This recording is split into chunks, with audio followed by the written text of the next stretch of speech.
Salam dan bahagia, Ibu Bapak Guru hebat dan praktisi pendidikan, dimanapun Anda berada.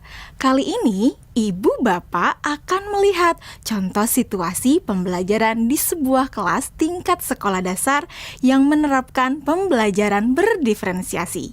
Mari kita saksikan bersama-sama.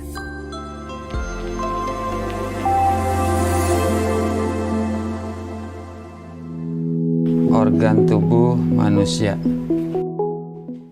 Minggu ini, Pak Kasim ingin mengajar sebuah materi tentang cara kerja salah satu sistem organ tubuh manusia, yaitu sistem pencernaan. Adapun tujuan pembelajarannya adalah melalui diskusi kelompok dan penugasan mandiri. 1. Murid dapat menjelaskan fungsi organ pencernaan pada manusia. Kedua, murid dapat membuat model dan menunjukkan cara kerja sistem pencernaan manusia.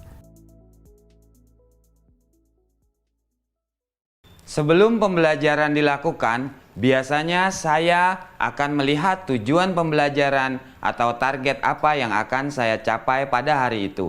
Setelah itu, saya melihat data atau informasi terkait murid-murid saya untuk menentukan strategi pembelajaran yang tepat dan penilaian yang sesuai.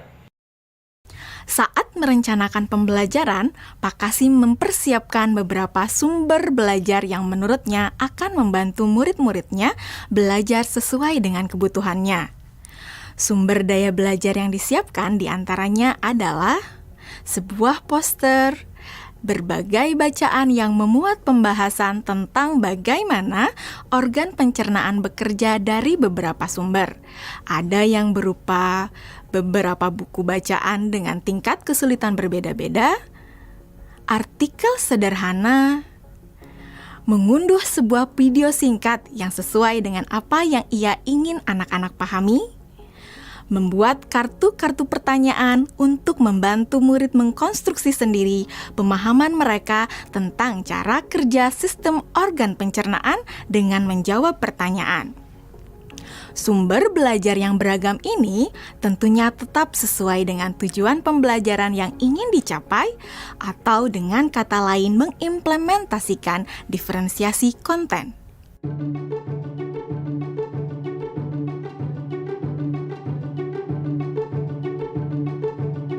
Setelah semua sumber materi yang beragam disiapkan, saya mempersiapkan daftar kegiatan lengkap dengan instruksinya. Misalnya, membaca buku atau artikel dan lain sebagainya, mengamati poster, mendiskusikannya, dan kemudian membuat ringkasan untuk menunjukkan pemahaman tentang isi poster tersebut. Menjawab kartu-kartu pertanyaan. Aktivitas-aktivitas tersebut walaupun berbeda-beda, namun semuanya bertujuan agar murid memahami cara kerja sistem pencernaan. Assalamualaikum. Bagaimana kabar kalian? Waalaikumsalam. Baik, Pak. Hari ini kita akan mempelajari tentang sistem pencernaan manusia. Saya, Pak. Di awal pembelajaran, Pak Kasim memberikan penjelasan kepada semua murid yang ada di kelasnya tentang tujuan pembelajaran dan konsep kunci yang ia ingin anak-anak kuasai. Lewat proses tanya jawab dan contoh-contoh, Pak Kasim memastikan bahwa murid-muridnya memahami apa yang dimaksud dengan sistem. Pak Kasim meminta murid-murid bekerja dalam kelompok. Untuk penugasan kali ini, Pak Kasim telah mengelompokkan murid berdasarkan tingkat kemampuan murid membaca. Hal ini karena tugas pertama yang harus dilakukan oleh setiap kelompok adalah membaca materi bacaan terlebih dulu. Teks yang dibaca tiap kelompok sesuai dengan kemampuan membaca mereka. Selama proses murid melakukan kegiatan, saya mengobservasi dan memantau pemahaman murid-murid. Saya mendatangi tiap kelompok, mengajukan pertanyaan, dan memberi pertanyaan lanjutan kepada murid-murid yang memerlukan bantuan atau perlu diberikan tantangan lebih. Saya juga membuat catatan-catatan penilaian selama proses ini. Setiap jawaban murid, pertanyaan murid, saya perhatikan dan menggunakan informasi ini untuk menyesuaikan tingkat bantuan yang akan saya berikan pada murid atau berdiferensiasi proses. Sistem pencernaan adalah serangkaian jaringan organ yang bekerja untuk mencerna makanan. Organ pencernaan antara lain meliputi mulut, kerongkongan, lambung, usus kecil, usus besar, rektum, anus.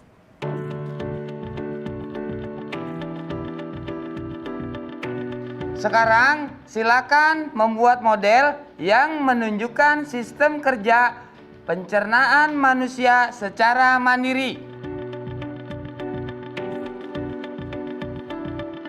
Selama proses murid-murid membuat model sistem pencernaan, Pak Kasim berkeliling melihat pekerjaan murid untuk mengetahui sejauh mana pemahaman murid.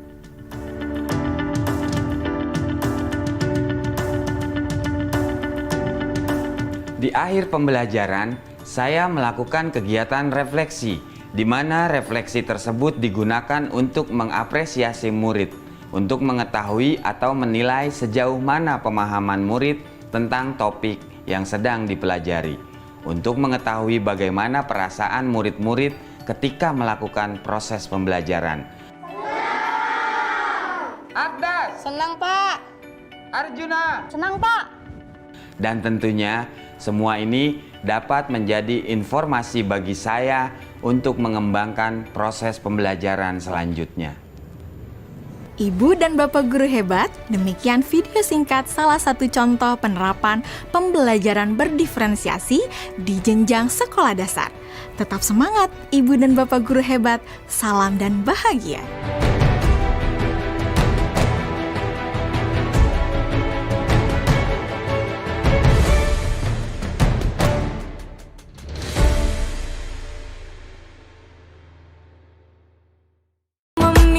Apa yang kau suka? Merdeka belajar wujud yang nyata. Raih mimpimu juga cita-cita.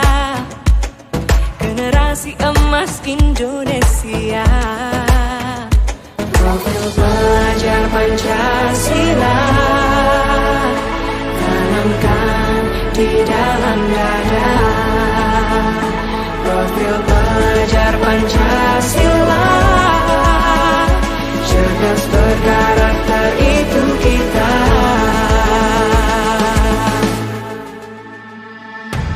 Beriman dan bertakwa pada Tuhan yang Maha Esa.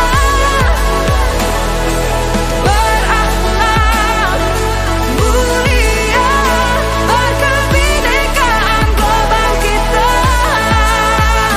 Gotong royong, berjiwa mandiri, berpikir kreatif dan bernalar kritis.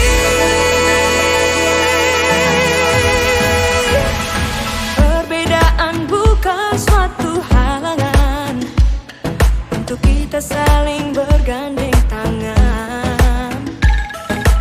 Bhinneka Tunggal Ika, semboyan negeri kita yang harus kita.